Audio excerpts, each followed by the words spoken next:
Cerita diawali dengan Sam Wilson yang sedang jogging di sekitar Washington DC. Steve Rogers segera menyusulnya. Steve berhasil mengitari Sam beberapa kali, sehingga Sam lelah dan duduk untuk beristirahat. Keduanya saling memperkenalkan diri. Sam adalah veteran perang dan dia tahu Steve telah menyesuaikan diri dengan kehidupan di abad ke-21, bahwa dia memiliki banyak hal untuk dikejar. Dia merekomendasikan soundtrack Trouble Man karya Marvin Gaye untuk mengingat kembali beberapa dekade terakhir. Steve menambahkannya ke dalam daftarnya, bersama dengan hal-hal seperti Star Wars dan Rocky. Steve kemudian mendapat pesan teks yang menyuruhnya untuk berdiri di tepi jalan.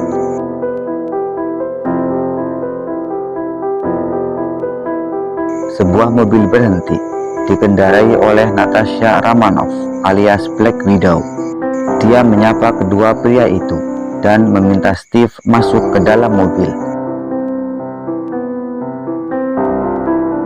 Dua ini bergabung dengan agen SEAL lainnya yang dipimpin oleh Brock Rumlow saat mereka terbang di atas Samudra Hindia.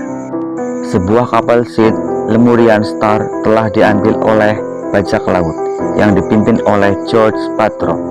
Mereka menyandera beberapa orang, termasuk agen Jasper Sitwell.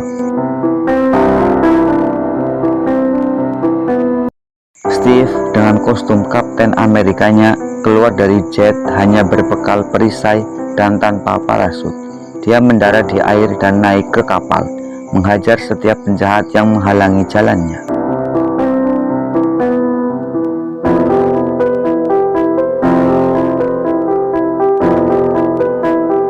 Natasha dan agen lainnya turun untuk membantu Cap. Para agen mengalahkan para bajak laut dan menyelamatkan para sandera, sementara Batroc mencoba lari dan ditangkap oleh Cap.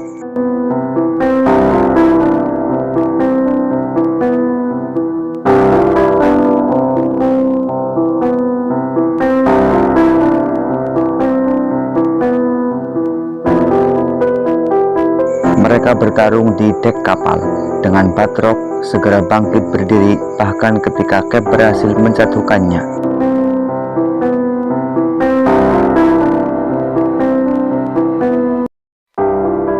Steve melepas topengnya dan menjawab, "Ayo kita cari tahu." Dia melanjutkan pertarungan dan menjatuhkan Batroc untuk selamanya dengan perisainya.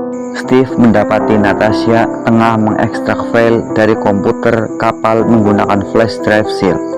Dia menegurnya karena mereka seharusnya membantu Rumlow membebaskan para sandera. Natasha mengeluarkan flash drive tersebut beberapa saat sebelum seorang bajak laut berlari melewatinya dan melemparkan granat ke arah mereka berdua. Steve meraih Natasha dan melompat melalui jendela sebelum jendela itu meledak. Markas besar SEAL. Steve berhadapan dengan Nick Fury tentang motif di balik tugas Natasha. Fury tahu Steve tidak akan merasa nyaman dengan itu, jadi dia bertanya pada Natasha. Fury mengingatkan Steve bahwa dia tidak bisa mempercayai siapapun, bahkan mereka yang bekerja dekat dengannya. Dia membawa Steve ke lift ke lantai bawah tanah, tempat ada 3 helicarrier yang sedang dikerjakan sebagai bagian dari Project Insight, sebuah operasi yang menghubungkan helicarrier ke satelit mata-mata yang digunakan untuk mencegah kemungkinan serangan teroris. Ini sebagian karena kejadian yang terjadi di New York, tetapi Steve melihat ini lebih sebagai bentuk perlindungan yang agresif. Fury bersikeras agar dia mengikuti program tersebut.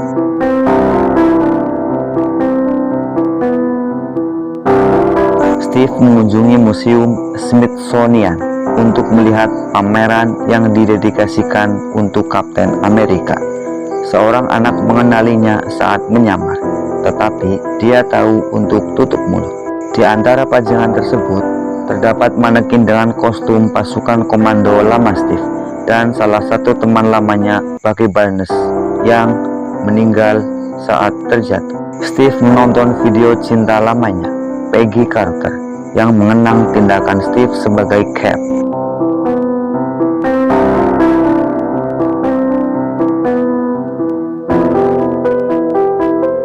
Dia kemudian mengunjungi Peggy yang sudah tua dan kini telah menikah dan memiliki anak. Peggy sakit dan meskipun awalnya tampak mengenali Steve, dia kembali ke kondisi di mana dia yakin akan bertemu dengannya lagi untuk pertama kalinya sejak dia hilang. Terkejut melihatnya hidup, Steve hanya berkata, "Aku tidak bisa meninggalkan gadis terbaikku."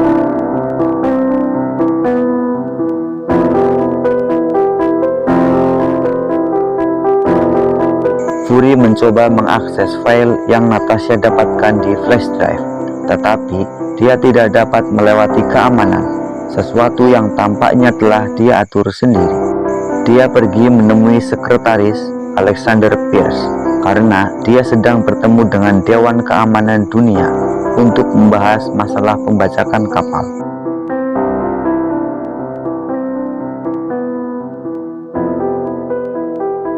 Fury memberitahu Pierce bahwa mereka perlu menunda Project Insight. Pierce setuju, tetapi dia ingin Fury meminta Iron Man mampir ke ulang tahun keponakannya. Steve mendapati Sam sedang memberikan konseling kepada veteran lain yang menderita PTSD. Setelah pertemuan kelompok, Sam mengungkapkan kepada Steve bahwa dia kehilangan temannya, yaitu Riley, dalam pertempuran setelah dia ditembak jatuh di udara dengan RPG. Meskipun demikian, Sam masih suka terbang. Dia bertanya kepada Steve apa yang membuatnya bahagia. Dia tidak tahu.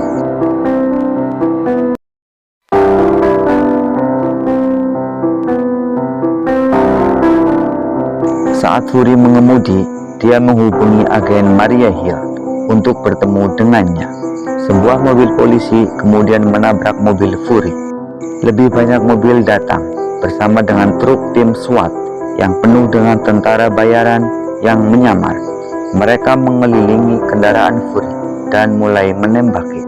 Pelindung pada kendaraan mulai melemah setelah mereka mengeluarkan pendobrak untuk menerobos masuk. Fury berhasil mengeluarkan senapan mesin ringan dan membalas tembakan pada tentara bayaran tersebut. Dia pergi dengan 2 mobil membuntutinya, meskipun dia berhasil melepaskan diri di persimpangan tempat mereka ditabrak truk.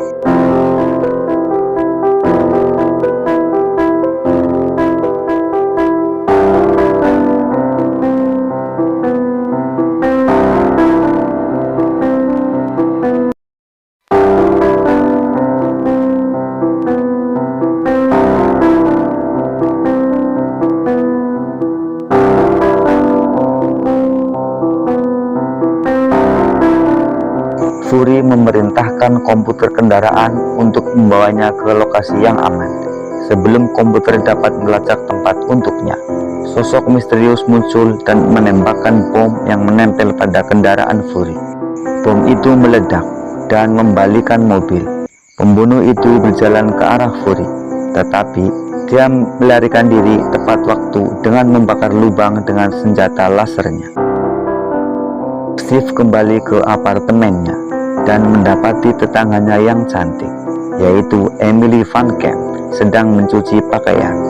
Steve menawarkan untuk mengizinkan tetangganya menggunakan mesin cucinya, tetapi tetangganya berkata bahwa dia baru saja menghabiskan banyak waktu di bangsal, khusus pasien di rumah sakit, dan tidak ingin menularkan penyakit apapun kepada Steve. Tetangganya mengatakan bahwa Steve menyalakan stereonya. Steve mendengar musik saat dia memasuki rumahnya dengan hati-hati, meraih perisainya untuk perlindungan.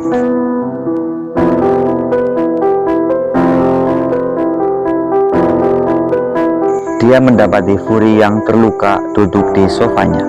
Fury berkata bahwa istrinya mengusirnya, tetapi dia menunjukkan kepada Steve melalui pesan teks di ponselnya bahwa ada orang yang bisa mendengarkan. Sebelum dia bisa mengatakan apapun lagi, Fury ditembak 3 kali. Steve melihat keluar jendela untuk mencari si penembak. Fury menyerahkan flash drive kepadanya dan menyuruhnya untuk tidak mempercayai siapapun. Tetangga itu masuk, bersenjatakan pistol. Dia adalah agen 13 dari SEAL, dan dia merawat Fury. Steve mengejar pembunuh itu, pria yang sama dari jalanan. Steve menghancurkan dinding untuk mengejar pembunuh di luar.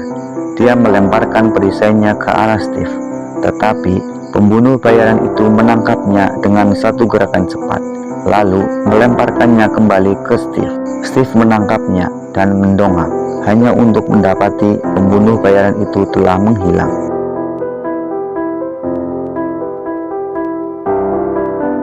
Natasha bertemu dengan Steve di rumah sakit saat mereka menyaksikan dokter mengoperasi Fury. Agen Hill juga bergabung dengan mereka. Para dokter mencoba menyadarkannya.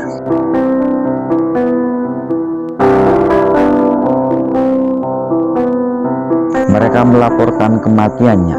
Setelah itu, Natasha bertanya kepada Steve, mengapa Fury ada di apartemennya.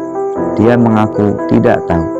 Tepat saat Ramlau mengatakan kepadanya bahwa mereka membutuhkannya kembali di SEAL. Natasha menyebut Steve pembohong yang buruk dan mereka berpisah.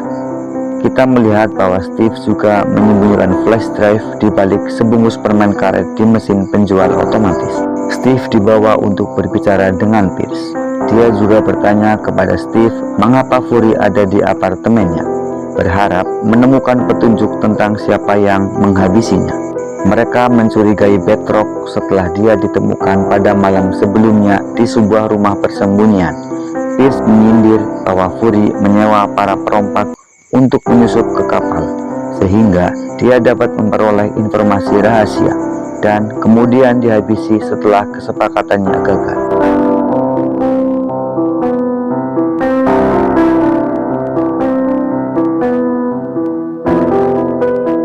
Steve membantah klaim ini. Pierce bertanya lagi kepadanya, mengapa Fury ada di sana. Steve hanya mengatakan bahwa Fury menyuruhnya untuk tidak mempercayai siapapun.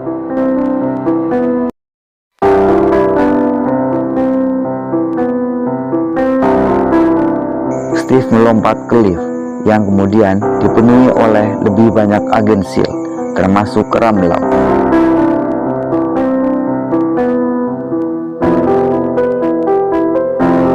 Steve melihat seorang agen terlihat berkeringat dan yang lainnya terlihat sangat mencurigakan. Dia bertanya kepada siapa saja apakah mereka ingin keluar, yang membuat mereka semua menyerangnya. Mereka mengikatkan borgol magnet ke pergelangan tangannya dan mengarahkan tongkat listrik padanya. Tetapi Steve mengalahkan mereka dan membuat semua orang pingsan.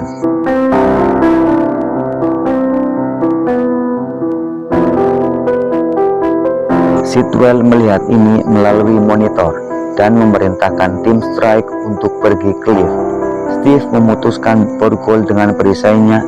Ia memutuskan kabel lift untuk mengirim lift turun.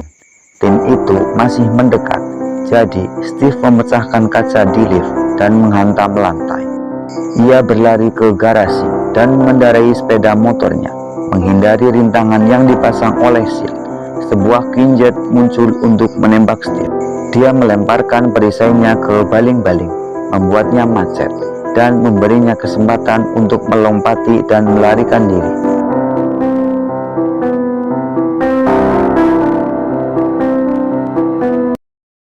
Sitwell memerintahkan agen SEAL untuk mencari Steve.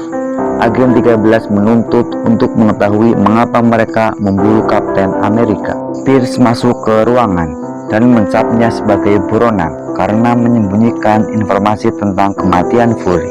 Steve kembali ke rumah sakit untuk mengambil flash disk dari mesin penjual, tetapi flash disk itu hilang. Natasha muncul, sedang mengunyah permen karet. Steve mendorongnya ke sebuah ruangan dan menuntut untuk mengetahui apa yang diketahuinya tentang pembunuh misterius itu. Dia mengenal pembunuh itu sebagai Winter Soldier. Dia hampir membunuhnya dalam sebuah misi di Iran dan dilaporkan bertanggung jawab atas lebih dari 200 pembunuhan selama 50 tahun terakhir. Mereka memutuskan untuk menggunakan flash disk itu untuk mencari tahu apa yang mereka bisa tentang keberadaan Winter Soldier. Pierce bertemu lagi dengan anggota WSC, membela Fury sebagai martir. Meskipun mereka yakin dia dihabisi karena berusaha menutupi transaksi ilegalnya sendiri, mereka semua memilih untuk mengaktifkan kembali proyek Insight. Steve dan Natasha pergi ke mall, menyamar sebagai pasangan sipil. Mereka membawa flash drive ke toko komputer dan memasukkannya ke MacBook Pro untuk mencari sinyal yang datang dari Wheaton.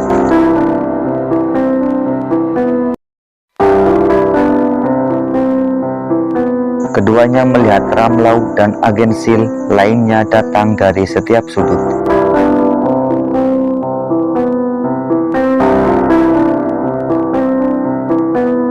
Natasha menarik Steve untuk dicium, untuk mengalihkan perhatian dari mereka.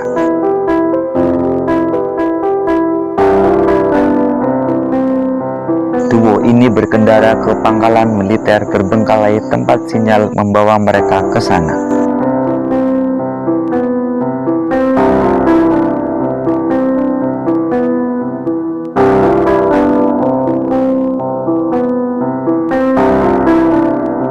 Steve mengenalinya sebagai pangkalan pelatihan lamanya, dan dia sekilas membayangkan dirinya yang dulu lebih kecil berlari melewatinya.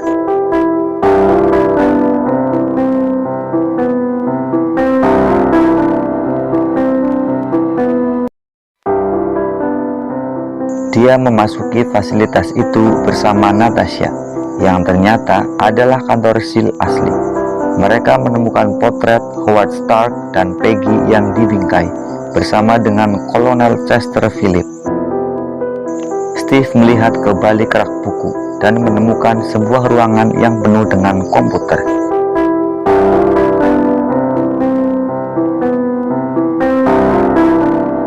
Satu-satunya jenis teknologi modern di ruangan itu adalah port kecil untuk memasukkan flash drive. Natasha meletakkannya di sana dan mengaktifkan komputer. Sebuah suara Jerman berbicara dan menganalisis keduanya. Suara itu milik Arnim Zola, mantan kaki tangan Red Skull. Dia memindahkan kesadarannya ke dalam komputer setelah tubuhnya gagal karena suatu penyakit. Zola memberitahu keduanya bahwa kelompoknya dan Red Skull Hydra dibentuk atas dasar keyakinan bahwa manusia tidak dapat dipercaya dengan kebebasannya sendiri. Setelah perang, SEAL merekrutnya dan anggota Hydra lainnya, di mana mereka berkonspirasi melawan majikan baru mereka. Dia mengungkapkan bahwa mereka secara langsung bertanggung jawab atas penargetan orang-orang seperti presiden, sekaligus menyebabkan kecelakaan mobil yang menewaskan Howard dan Maria Stark. Zola menambahkan bahwa sebuah rudal sedang menuju lokasi mereka dalam waktu kurang dari 30 detik. Steve dan Natasha melompat ke dalam lubang saat rudal itu mengenai dan menghancurkan komputer. Steve melindungi dirinya dan Natasha saat tempat itu runtuh. Ramlau dan anak buahnya mencari tempat itu untuk memastikan tidak ada yang selamat. Di rumahnya, Pierce mengucapkan selamat tinggal kepada pembantunya, yaitu Renata. Tepat saat Winter Soldier muncul di dapurnya, dia tidak berbicara sepatah kata pun. Pierce mulai berbicara kepadanya saat Renata kembali untuk mengambil teleponnya.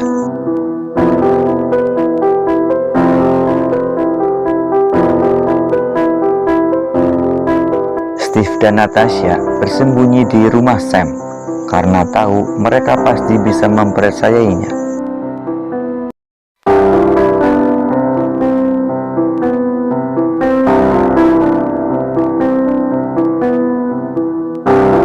Natasha mengungkapkan penyesalan atas keterlibatannya dengan agen Hydra.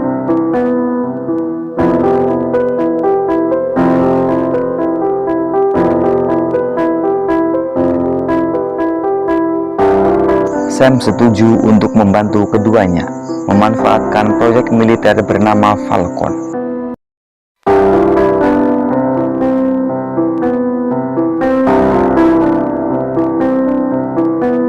Kembali ke DC, Sitwell berjalan menjauh dari pertemuan dengan Senator Stan. Sebelum mereka berpisah, Stan mencondongkan tubuhnya dan berbisik kepada Sitwell, "Salam Hydra." Sam menelepon Sitwell dan memerintahkannya untuk berjalan ke mobil untuk menemuinya dan teman-temannya. para pahlawan memaksa Sitwell naik ke atap gedung tinggi. Steve menahan Sitwell di tepi gedung, mengancam akan menjatuhkannya. Sitwell tahu ini bukan gaya Steve. Steve setuju membiarkan Natasha menendang Sitwell dari atap. Beberapa saat kemudian, Sam dengan kostum jetpack Falcon bersayap terbang ke atap sambil menggendong Sitwell. Pengkhianat yang kini ketakutan itu mengaku bahwa Zola menciptakan sebuah algoritma untuk menemukan orang-orang tertentu di seluruh dunia berdasarkan fakta atau data pribadi apapun. Dia menyebut nama Tony Stark, Bruce Banner, dan Stephen Strange. Target dipilih berdasarkan tindakan masa lalu mereka. Hal ini membuat Sitwell menyadari bahwa Pierce mungkin saja menghabisinya. Dalam perjalanan kembali ke Triskelion, Winter Soldier melompat ke mobil para pahlawan dan menarik Sitwell keluar melalui jendela dan ke jalur truk. Pembunuh itu bergabung dengan agen Hydra lainnya untuk menyerang mobil tersebut. Steve menarik Natasha dan Sam keluar, meluncur di pintu mobil melalui jalan-jalan. Mereka melawan para penjahat, dengan Winter Soldier mengejar Natasha, sementara agen Hydra melawan Steve dan Sam. Winter Soldier mengira dia menemukan Natasha bersembunyi di balik mobil dan dia menembakinya dengan bom. Tetapi itu sebenarnya rekaman yang diputar di telepon.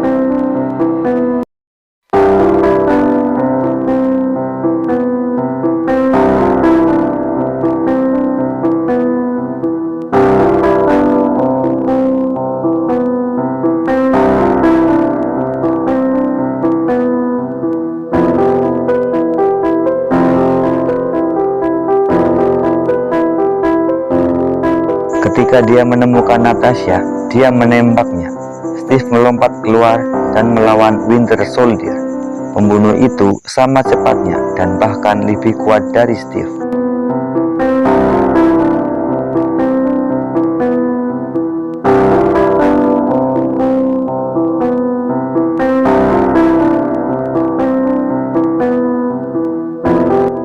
Steve berhasil melepaskan topengnya, dan dia akhirnya mengetahui identitas pembunuh itu, yaitu Bucky Barnes.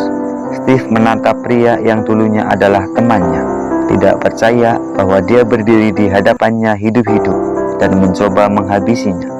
Agen Hydra kemudian menahan Steve, Sam, dan Natasha.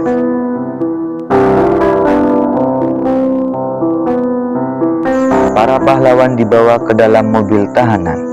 Sam melihat bahu Natasha berdarah, memberitahu para penjaga bahwa dia butuh bantuan. Seorang penjaga mengeluarkan tongkat listrik, menetralkan penjaga lainnya. Penjaga pertama ternyata adalah agen Hill yang menyamar. Dia membawa para pahlawan ke fasilitas rahasia untuk merawat Natasha. Dia menunjukkan Fury terbaring di tempat tidur dan masih hidup. Dia bertahan hidup dengan serum anti-stres yang dikembangkan oleh Banner, awalnya untuk mengendalikan masalah Hulk-nya. Di dalam bank, para agen Hydra berusaha memperbaiki lengan logam Winter Soldier setelah pertarungannya dengan Steve. Dia teringat kembali kehidupan lamanya, dari saat dia terjatuh hingga saat dia diselamatkan oleh Zola dan para agen Hydra. Lengan kirinya diamputasi dan diganti dengan lengan logam. Ketika dia mulai panik, Zola menyuruhnya untuk dibius dan kemudian dibaringkan di atas es. Pierce memerintahkan para agen untuk mengembalikan ke pola pikir membunuh aslinya. Steve berdiri di jembatan, mengenang saat-saat yang dihabiskannya bersama Bucky. Kilas balik memperlihatkan Bucky bersama Steve setelah pemakaman ibu Steve. Bucky menawarkan Steve untuk mengizinkannya tinggal bersama keluarganya, dan yang harus dilakukannya hanyalah memoles sepatunya. Sam datang, bersiap untuk bergabung dengan Steve dalam pertarungan. Steve menyuruhnya untuk mengenakan kostum sebelum pergi ke pameran Kapten Amerika untuk mengambil kostum lamanya.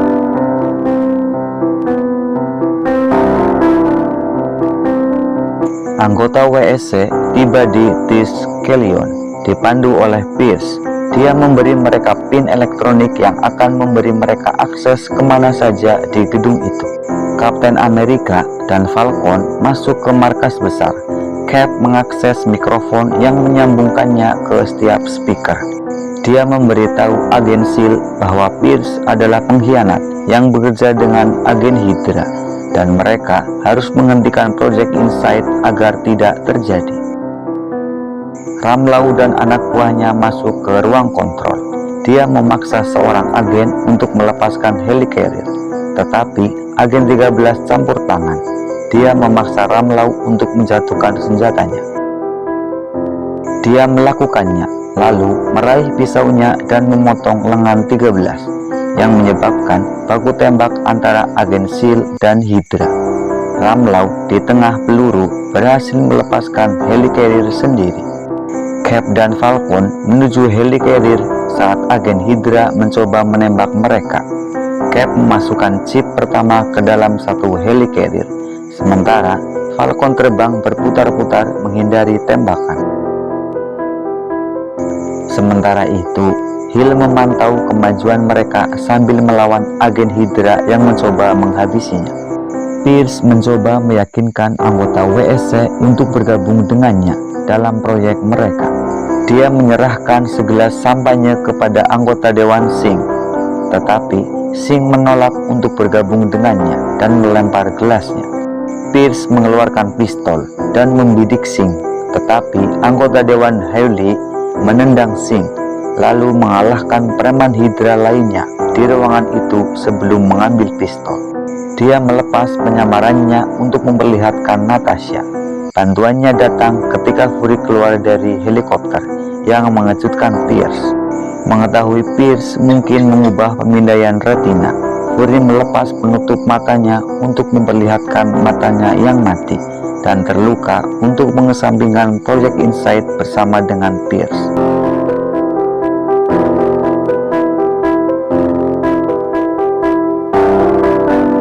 Fury kemudian menembak Pierce 2 kali, menghabisinya.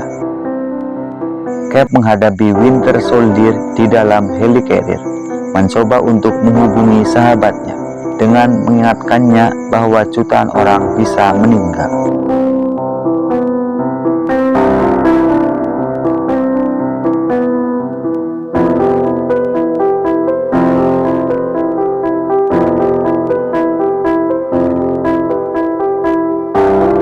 Cap bergegas untuk menempatkan chip ke dalam sistem. Dia masih berhasil menempatkan chip, memanggil Hill untuk mengalahkan helicarrier. Targetnya meninggal, yang mengejutkan para agen Hydra yang tercengang. Dengan sistem yang terganggu, Hill memerintahkan helicarrier untuk saling menembak. Satu helicarrier menabrak bendungan di bawah Triskelion. Helicarrier kedua menabrak Triskelion, menangkap Ramlau dalam kehancuran. Sam berlari sekuat tenaga keluar jendela saat Natasha dan Fury menerbangkan helikopter mereka tepat waktu untuk menangkapnya. Cap dan Winter Soldier di dalamnya. Cap memilih untuk tidak melawan temannya dan menjatuhkan perisainya dari helicarrier. Winter Soldier kemudian tanpa ampun meninjunya berulang kali di wajah, bahkan saat Cap memilih untuk bertahan dengannya sampai akhir. Sebelum dia memberikan pukulan fatal, Winter Soldier menatap Cap dengan ragu-ragu, hampir seolah-olah dia mulai mengingat. Helicarrier itu jatuh, melemparkan Cap keluar, dan mengirimnya ke air di bawah. Dia tergelincir ke dalam ketidaksadaran. Winter Soldier menyeret Cap ke pantai sebelum berjalan pergi untuk selamanya. Setelah kejadian itu, kita melihat Steve di rumah sakit dalam masa pemulihan. Dia terbangun dan mendengar musik. Agen 13 di lapangan tembak. Agen Hill akan menjalani tes detektor kebohongan di Stark Industries. Senator Stern ditangkap, dan Ramlau dirawat oleh dokter. Masih hidup tetapi terbakar parah. Natasha dibawa ke sidang untuk menjawab hubungannya dengan SEAL.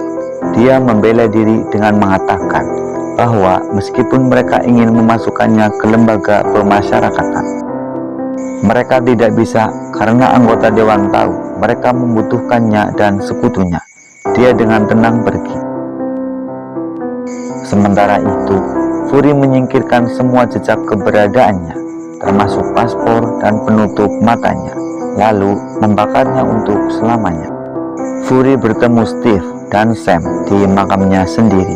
Dia memberitahu mereka bahwa jika ada yang meminta kehadirannya, mereka hanya perlu datang ke sini. Dia pergi saat Natasha masuk untuk memberitahu mereka bahwa ini adalah cara Fury untuk mengucapkan terima kasih. Ia menyerahkan berkas yang diinginkan Steve, lalu menyarankan agar dia mengajak agen 13 yang sebenarnya bernama Sharon.